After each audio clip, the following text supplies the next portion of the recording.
Hello and welcome to the video version of my journal. I'm Stephanie Rivers. Come on in, kings and queens, and welcome to the conversation. You're watching the TriCast. I'm TriCasting on YouTube and Facebook Live and LinkedIn. So if you are new to the conversation, we want to welcome you and be sure to like, share, and subscribe. So the next time that I post, you will be the first to know. If you're returning to the conversation, we want to welcome you back to the conversation. Again, many of you are in the middle of your July 4th celebration, celebrating what it means to you to be an American. Traditionally, that has meant your pursuit of happiness, whatever that means to you, home ownership, living the dream. The numbers say, though, that so many more people are interested in owning guns in America than they are in owning homes in America. I remember, and you probably do too, in the middle of the 2020 COVID pandemic, when we couldn't go to church, we were forbid to go to school. Most people couldn't go to work. Some of the few businesses that were open were liquor stores, marijuana dispensaries, and gun ranges. You couldn't do much else but drink liquor, smoke weed, and go shoot guns. There are 265 million registered gun owners in America, or registered guns in America. More than 40% of those registered gun owners are white men. 12% of those gun owners are white women. Just 19% of registered gun owners are African American men and women. Yet African Americans are more likely to be the victim of a crime where guns are used against them. So now many Black people are realizing that the Second Amendment, the right to bear arms, applies to them too. That's why between March of 2020 and March of 2021, 46 million firearms background checks were done in the United States. Now, if you own a weapon or a firearm, you know that getting a background check is a part of the process. More than half of those gun sales in that year during that time was done by African Americans. I have a few guests today. One of my guests is Steffanie Marie Duncan. She is the Southwest Regional Director of NAAGA.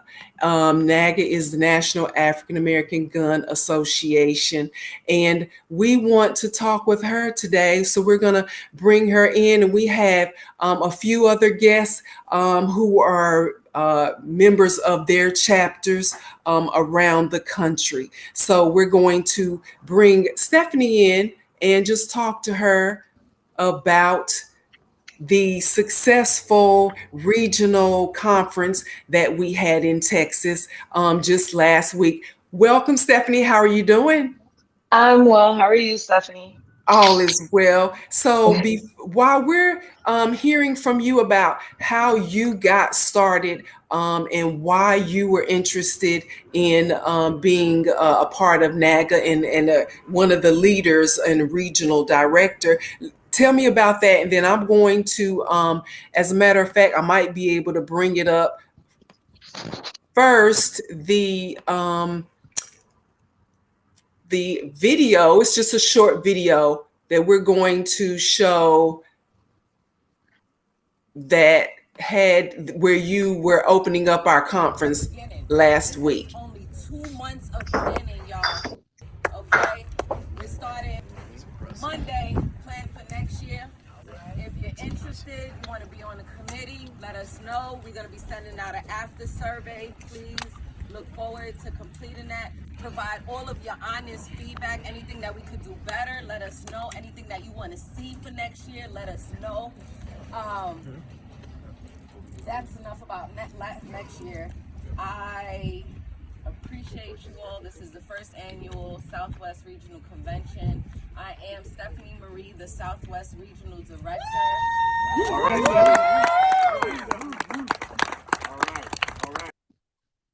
All right. So yeah, I was there and I learned a lot from you and from the instructors. So we just wanted to hear from you. What got you involved with in NAAGA, as well as just because I'm assuming you are already a gun person, you already shooting and an instructor maybe. What how did it all come together for you? Yeah, great question. It actually all came together at once. I am prior service. I'm a veteran of the U.S. Army. My primary platform out there, actually my only platform in the military, was my rifle. So, I mean, I'm super proficient on my rifle, my fixed iron sights, all of that.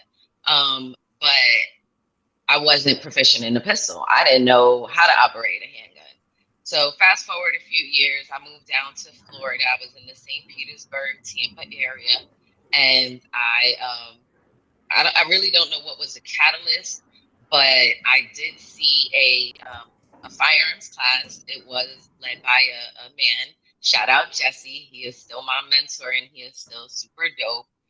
It was a women's women's only firearms class, and it was like buy one get one half off or something like that. So it was me and my mom, and we got our concealed carry license, and then we were looking to continue our training and fellowship and stuff like that. But we didn't necessarily see anybody that looked like us. We didn't necessarily see anybody that looked like us out there training in the St. Pete area. So what I did, I was like, I heard about NAAGA.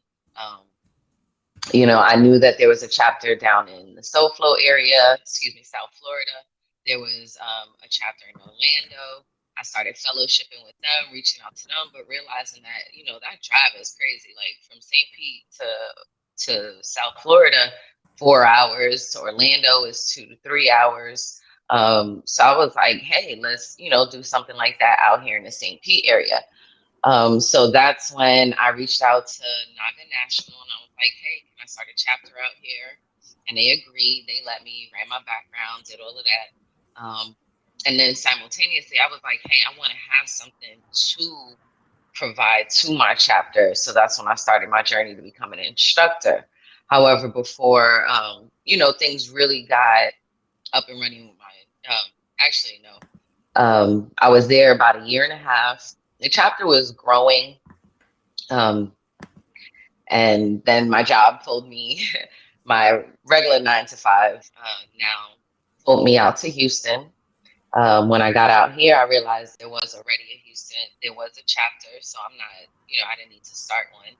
Came out here, assisted with helping them develop like different things, RSO'd on their range. And then from there, National was rolling out a new position to assist them with better communicating with members and the chapters. Because I mean, we are just growing. So that's where the regional director position came in. I was nominated. I threw my hat in the ring, and here we are today, regional director. So. All right. So, and that's great. So, in fact, your region just had its first annual regional conference, and so we do expect to have more. And so, tell us which states comprise your region, and I know it includes Texas because I live in Dallas, and I was there. And then when we go through that, I do want people to know, if you want to know more about NAAGA, if you might not be able to get all the information that you need to know right now, you can also go to the website. So that's NAAGA.co. They can find out more information. But what states comprise your region? Yeah, so shout out to the Southwest region. This is our first annual convention. I loved it. National was doing their convention, was planning it for 2 years, and for 2 years due to COVID, it had to be canceled. So I was like, I got the leadership in the area. I was like, hey, y'all down to do an outdoor convention with, COVID restrictions in mind, keeping the numbers limited. And they was like, yeah, I'm down. We're down. So in the Southwest region, it is Texas, New Mexico, Louisiana, Oklahoma, Arkansas, and Arizona. And so I know there are other chapters out there in other regions. In fact, when I reached out to some of them today, letting them know that you would be on, they jumped in and wanted to share the spotlight. So I want to bring in one of those chapter presidents. His name is Courtney Redmond, and tell us which chapter you're the president of, Courtney. I am the president of the Chicago chapter, 761st Gun Club here in Chicago. I'm so proud of my gun club. I just they keep me moving, they keep me alive, they keep the motivation going. So 761st Gun Club. All righty, and then we're going to bring in Galen. Tell us which chapter you're part of, Galen. Okay, good afternoon, everyone. My name is Galen Muhammad, and I'm the chapter president of Onyx Sharpshooters. That's in Forestville, Maryland. It's a suburb of Washington, D.C. in Maryland. All right. Well, welcome. I used to live in Maryland, as a matter of fact. So I probably, had I not moved to Texas, I would have been a part of your chapter. So guys, you know what? I have been to a few gun shows myself here in Texas, and it is just so noticeable the number of Black people and brown people who are now interested in owning guns and knowing more about it. Why do you guys think that is? What is it that has made us realize that the gun rights apply to us as well? Social media. At this point, that's the only answer, because all of this has been going on. I'm really tired of actually hearing people say that this is something new. This ain't nothing new. Police brutality, racism, all of that has been going on for decades, forever. The only difference now is that we all have smartphones, we can capture it and live stream it. It's the immediacy of it. So I believe that our people are opening our eyes more. We're shaking that brainwash, and we're realizing that we are our family's first responders, and nobody has a duty to protect us but us. And there's that out there. And yeah, if we want to make it to sleep the next day, we got to protect ourselves by any means necessary. So I agree with Steffanie.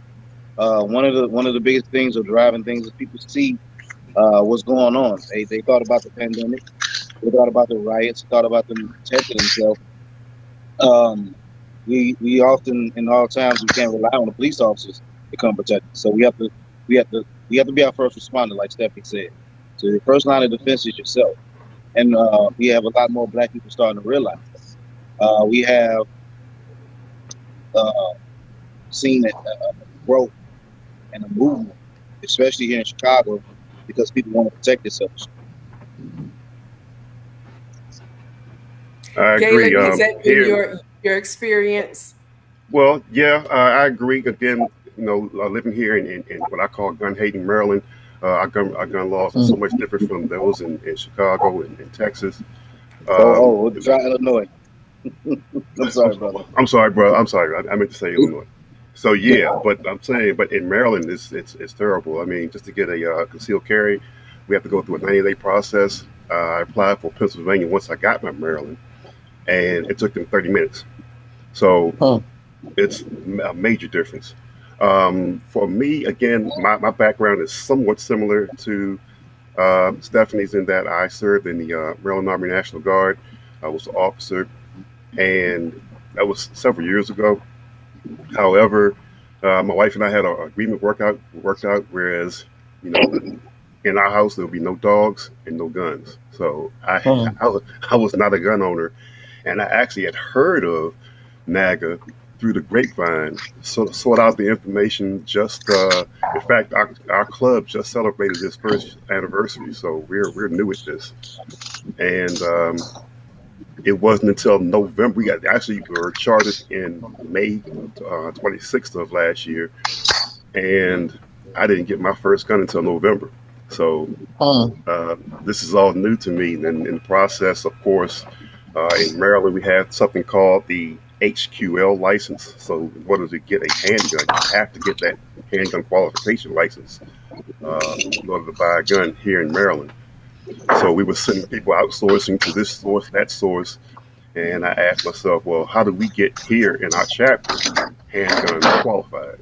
So of course, some of us went out and became instructors, and I think we actually did. Some of us did that without even owning a gun. So, I, but social media, as Stephanie said, and just organizations like NAGA, because again, you have to have a source of training in order to properly direct that energy.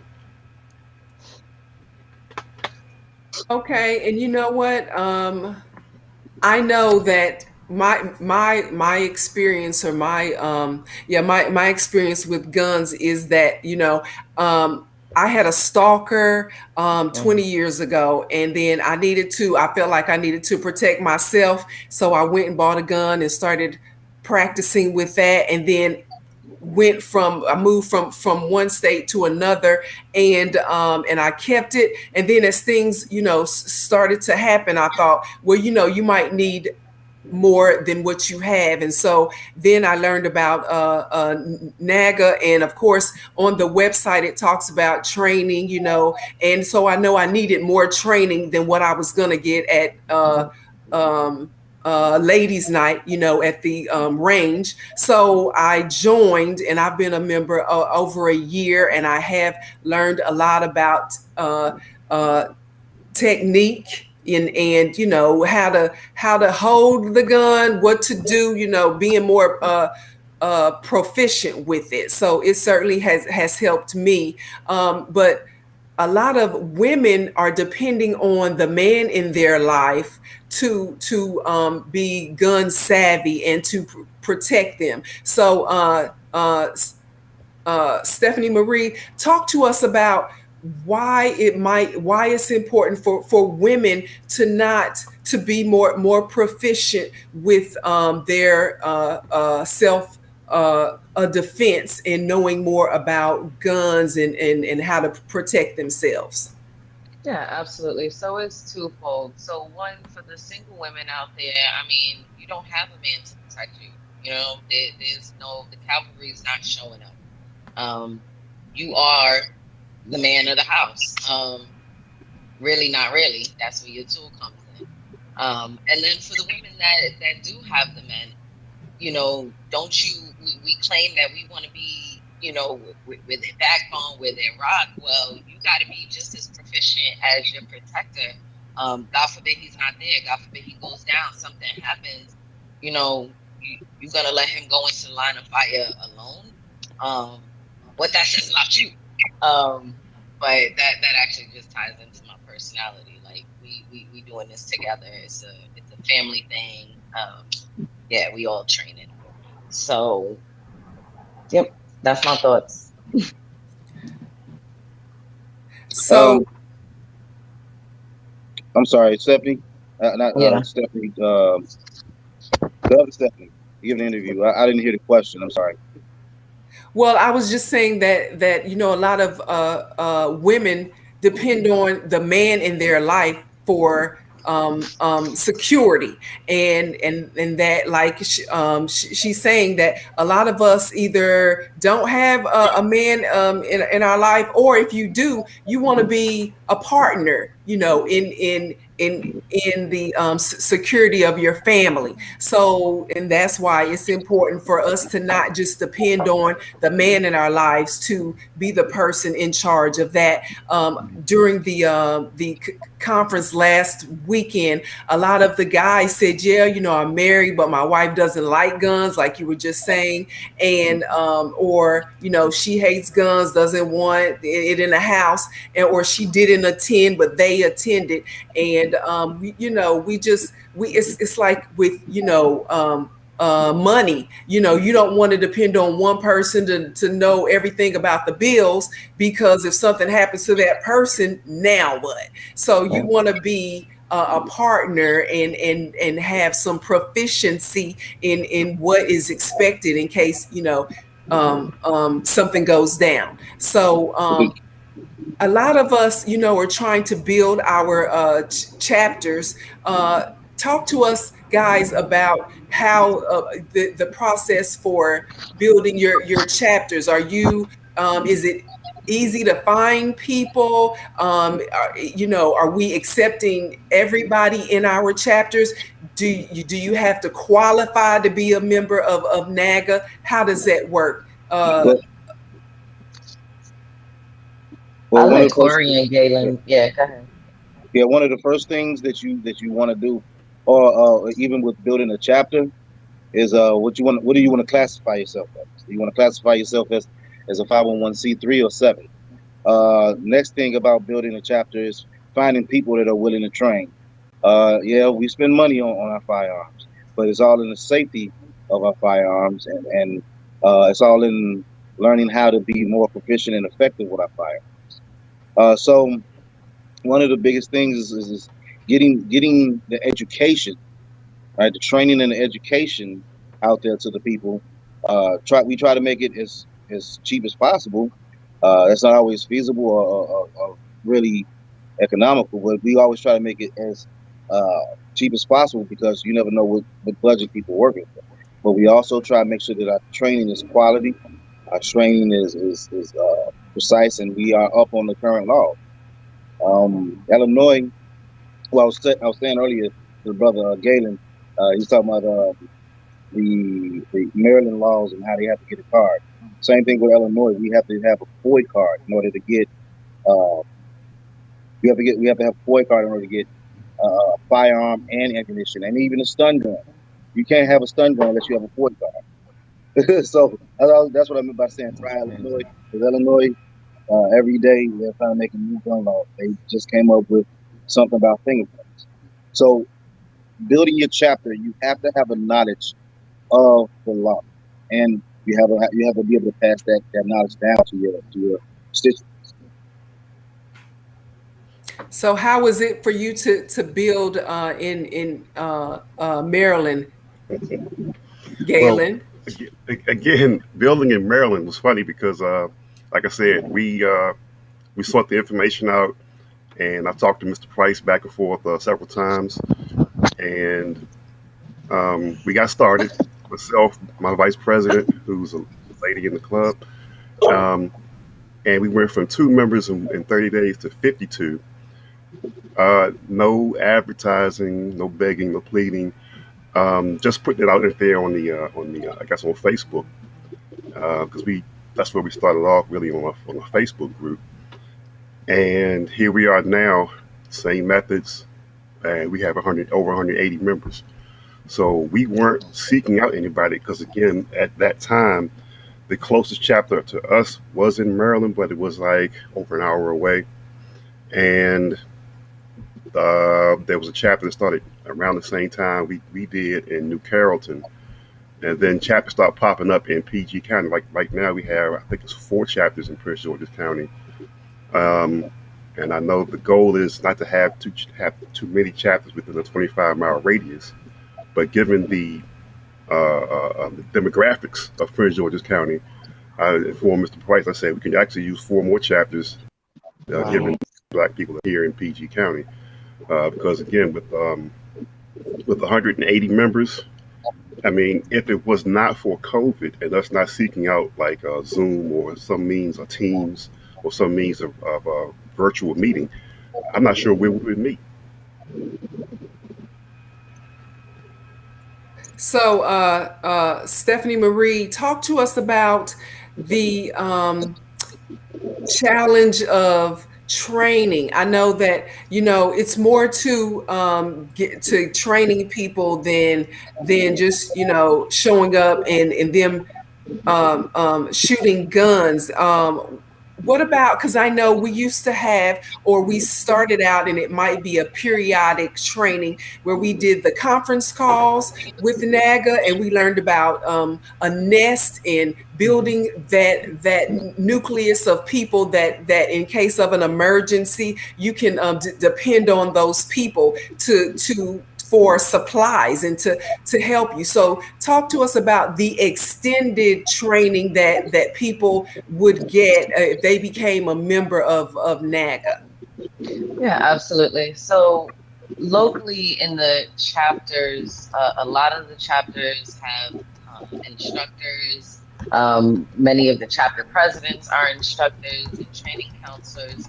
So right there at the chapter meets, you're getting, at least in Houston, we run drills. I know Corey runs his members through drills. So they're getting training that they wouldn't get normally in the class. It may not be uh, fundamentals, or it may not have a class name, but you're learning some life skills. You're becoming more proficient with your firearms. So within locally at the chapter meets,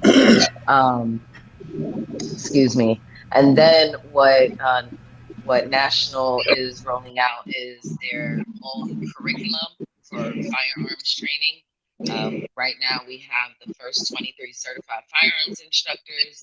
We're running the NAAGA basic handgun class, which I mean is super dope. And not only does it give you the fundamentals of handgun training and using your firearms, but it actually goes into our tradition of arms and the history of the Second Amendment and us as and guns as it relates to us.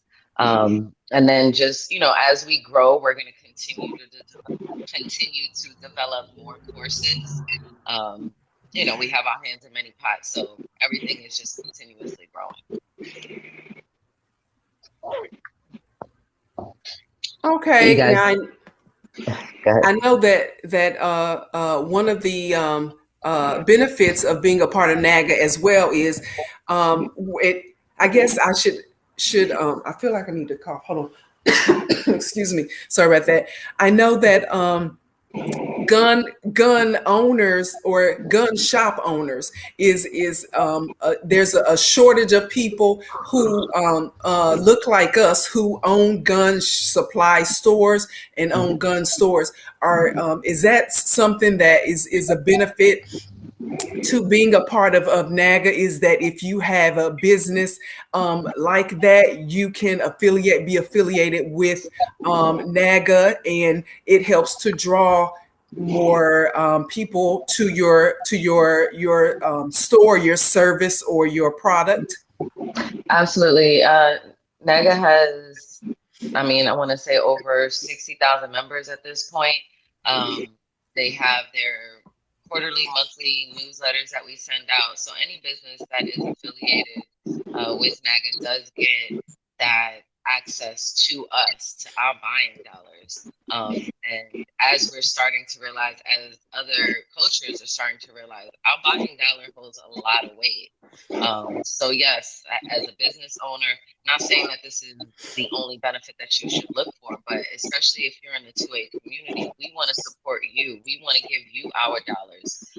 Yes, there's a surge in gun buyers. We could have been spending our dollars with you instead of these predominantly, Caucasian-owned gun stores. And I do want to shout out that my region, the Southwest region, that I know of, and forgive me if I'm mistaken, we have at least 2 FFLs in our region. We have Coded, that's down here in Houston, He has his own gun storefront. Actually, I am lying. We have another one, Bandolero Armory, that's out here in Houston. And then Oklahoma, one of the VP, they recently, a few months ago, got their FFL and is looking to get their brick and mortar up and running for their gun store. So, I mean, I'm super proud, but we need more, and we need to support ours. Same thing here in Chicago. We start to see more and more black people that are getting into firearms. They're getting the FFLs, or they're opening up their own gun shop. We have one here in Chicago, one of the very first black-owned gun shops named Stanmore, and that is located right outside of the city in Bridgeview, Illinois. Also, we have I'm working on my own FFL. So I think we are so once we started learning the different possibilities, I think a lot more people are starting to take off and get their own stuff. And like I said before, it's about education, and that's a great way to pass education down to our people. Yeah. Here in Maryland, I know we have two, I would say in our county, in Prince George's County, we have two black-owned FFLs. However, I know their FFL fees are, considerably higher than some of the other FFL fees that are in the county. So it's hard to steer people towards $100, $25 FFL fees after you paid for a $500 gun. So I would like to see if I could talk with them and see if they can maybe come down or make special arrangements with at least with the with Onyx sharpshooters, so that way we're going to them versus others. So what I know that in different states there are different rules, and in Texas, there was a bill, and I don't know if it has passed yet. You might know more, Stephanie Marie, about how they no longer, there was a bill put forth that said, how you have to go through training to get your license to carry. Now there's a bill put forth in Texas saying that you no longer have to have a license to carry a weapon. So you might have people walking around with a loaded weapon who haven't been trained at all and don't have a license. Are you familiar with that at all? Yes, constitutional carry. I believe Governor Abbott has already signed it. It's going into effect September 1st. If y'all thought Texas was a wild, wild west, just wait for it. Just wait for it. I am against anything that infringes on our rights. Caveat, we need to know our laws. We need to know what does still govern us. We can't just take these buzzwords, these news, I was going to say newspaper, like there's still newspapers out there, these newspaper headlines, and not read the article and not read the fine print. Because with this whole constitutional carry, and I'll just go over it high level, with the constitutional carry, and forgive the background noise, people, it's fireworks. Nobody drew their gun. With this constitutional carry, what a lot of people are not realizing, they're hearing, oh yeah, I don't need a training, I don't need a license, I can just go get a gun and that's it. But they don't know that all of the laws have now become that much more stringent. Has become like, if it was a lower grade misdemeanor, it is now going to be, a higher class misdemeanor. There was also down here in Texas, and this I emphasize so much. Down here in Texas, prior to September 1st, it is written into law that police cannot detain you simply because you're carrying a firearm. After September 1st, that was actually taken out of the law. So to me, the way I see it, it don't look good. Simply because my brothers and sisters carrying, they want to be stopped, interrogated, something slipped in their pocket.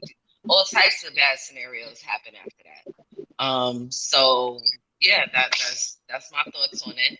So everybody out here in Texas, still get training, get in classroom training too, because you come to me, we started in class, because I'm a firm believer. Most of the action happens in class. You can't hear me adequately, nor can you learn properly with all the background noises of the range. So if your instructor isn't giving you some type of in-classroom portion, you may want to reevaluate that. And then also make sure you're getting laws. No, we're not lawyers, but we know how to read. We can present the information to you, and we can redirect you if you have any legal questions to the proper resources. So I say all of that to say, before I get off my soapbox, my people, please still get training in all capacities. So. Yeah, and a lot of us have we've all been through some training, and or we are qualified, certified trainers. And so if somebody wants to reach out to you uh, in your area, I'm going to try to type it in. But give me, is it Steffanie Marie, if they want to contact you, what's the best way to reach you for Yep. training and or more information about NAAGA? Yep, absolutely. So if you want training, I am in the Houston area, but I do travel a lot, especially in the Southwest region. So if you're in Oklahoma, Arizona, Arkansas, New Mexico, and you want to put together a class, let me know, reach out. I'm always down for a road trip. But if you want to link up with me, if you want to find me on social media, all you got to search is family, like family, ties, TIES, the number 2, and the letter A. So family ties 2A, and that's on Instagram. On Facebook, it should come up the same way, or family ties firearms training. And then from there, we can have that open dialogue. Okay, I'm typing that in as your family ties 2A firearms training. Family ties firearms training, and family ties 2A, the number 2 and the letter A. And while you're doing that, I just want to backtrack to a question that you had as far as like chapter development and stuff like that. For people that are interested in forming a chapter and there's no local chapter near you within the 35-mile radius, one, you would definitely want to reach out. The email address is on our website. I just want you to understand that it is a huge commitment. You want to come kind of with all of your ducks in a row. You want to have a good support system, meaning you want to have your president, your VP, and a backup if you can. You already kind of want to know what range you're going to go at, and the general direction of your chapter. If you don't, and then also understand that this is truly a labor of love. Nobody gets paid. Chapter president, don't nobody get paid. If anything, you'll be coming out of your pocket quite often to supply your members, what they need. So, if you don't have the heart for this, if you're doing this for clout or whatever, please don't bother. Don't bother at all, because you're going to fall off by the wayside anyway. And then also, if you don't have the time, understand that, you got to have a certain amount of time, because you're going to be getting emails all hours of the day, 24/7, and we want to conduct ourselves in an organized manner. So we want to do our due diligence and respond to those communications as well.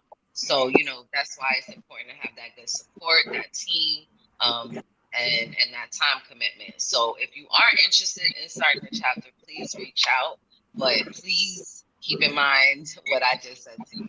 Because if you're in my region, we're going to have lots and lots of conversations. All right. Thank you, ma'am. So, Galen, if someone wants to contact you, how can they do that in the Prince George's County, Maryland area?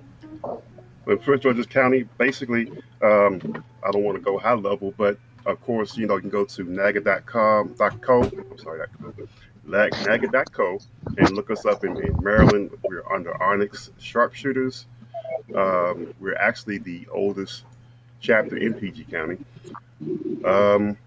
They can also reach us at onyxsharpshooters at gmail.com.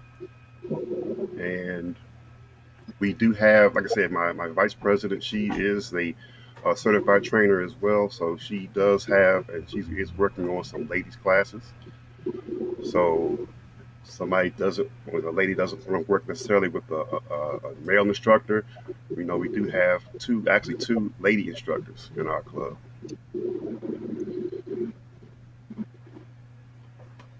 All righty. And Courtney, if someone wants to reach out to you in the Chicagoland area, how can they reach you? You can either email me at redhillgunsmithing 0351.com. You can either go to the NAAGA website and find my email or find my number.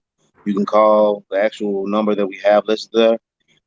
You can actually, and if you wanted to find me for classes, you want to see what classes I do offer, you can go on to uscca.com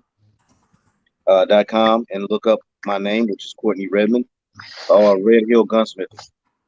And Red Hill Gunsmithing. Red Hill Gunsmithing. I have a Instagram and I have Facebook. I can be reached at both. Red Hill Gunsmithing. All righty. Now we do have we have a few more minutes before we go out, and I see we have Andre. Andre, do you have a question that you want to ask of us before we close out?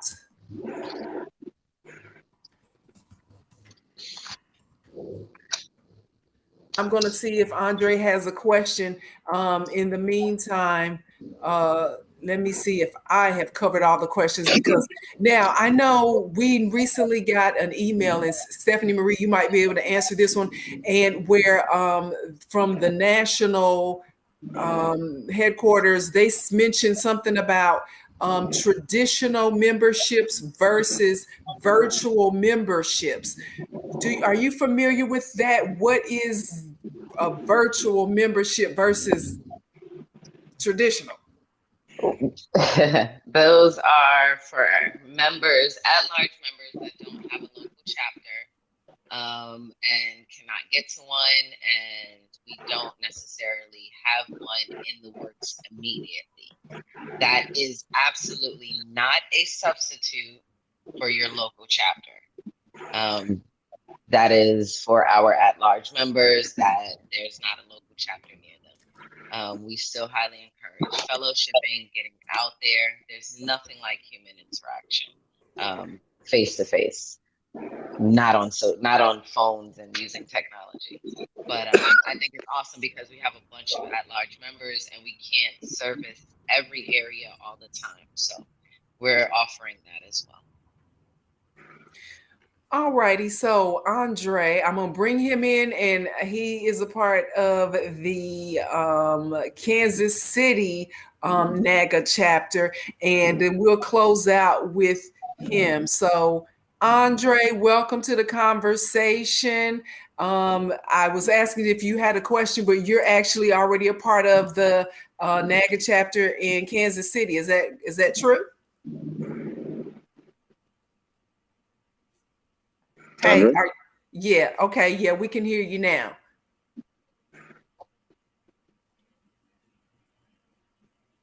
Oh, okay, no, we can't hear you for some strange reason. But okay. No, unfortunately. Sorry about that, Andre. So at any rate, we do have a lot of chapters. In fact, when I was feverishly emailing everyone saying, hey, we're going to have Steffanie Marie on tomorrow. I was like, oh my God, I'm still typing. So it's a lot of people, and that's awesome. Just that we, need to take the full advantage of the opportunities, and again, the Second Amendment right to bear arms applies to us as well as everybody. So we need to keep that in mind, and be trained. It's like driving a car. You can't just hop in the car. You have to know some things about it, and be accountable. Be ready to be held accountable. So any closing comments from anyone? Because I really want to thank you guys for taking out your time on this holiday weekend to talk about NAAGA. So any closing remarks? We'll start with Galen. Anything closing remarks? Yes, I think part of our training is dispelling that myth that guns are a no-no. Like Steffanie mentioned earlier, we have that right to own firearms. We also have the responsibility of becoming trained on that firearm. All righty, and Galen, any closing remarks? Courtney. I'm sorry, Courtney. Sorry, any closing remarks? Education. I think we all beating the dead horse, but it has to be said. Education, training. How serious do you want to take this? Right? Don't just buy a firearm and it becomes a paperweight. Right? Get to the class, get to the range, hone your craft. If you don't, it's something that you can lose, and when you may need it, guess what? You want to be able to use it. You want to make sure it's effective and efficient. You know what? I have a friend of mine, a guy, in fact, who said, "Oh yeah, I got a gun." But he said he's had it for like 5 years and has never taken it out the box. I'm like, why would you admit that? And why would you do that? What's the whole point? Like you said, it's just sitting over there. And if you need it, you won't even know how to use it. So closing remarks, Steffanie Marie, any closing remarks from you? Yeah, real quick. Actually, to answer that, people do that. It's just a false sense of protection. They believe, because I have a gun, I'll have enough time, but that's a lack of training. So if you have a friend that's like that, please drag them, pull them out to the next chapter meet, and let them open their eyes and really see what's going on out there. But outside of that, my last closing remarks, I'm going to give a shameless plug. I am doing an instructor certification class. I do have high standards. So if you believe that you are ready to take on that next level of training and you want to deliver that to our people, then please, you can find me on social media and you can register for that instructor training. That's kind of where my focus is these days. I love, my new shooters and my basic handgun, but I'm really starting to get a passion for instructor development. So look forward to more things coming for my instructors out there.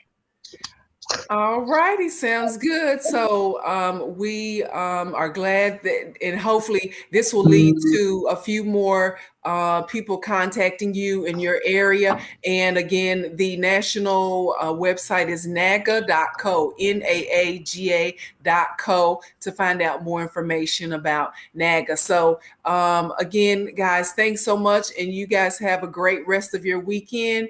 And we will see each other on the range. See you at the range. Bye. All righty, and we are glad that you were here with us as well. And we hope you have gotten some of your questions answered.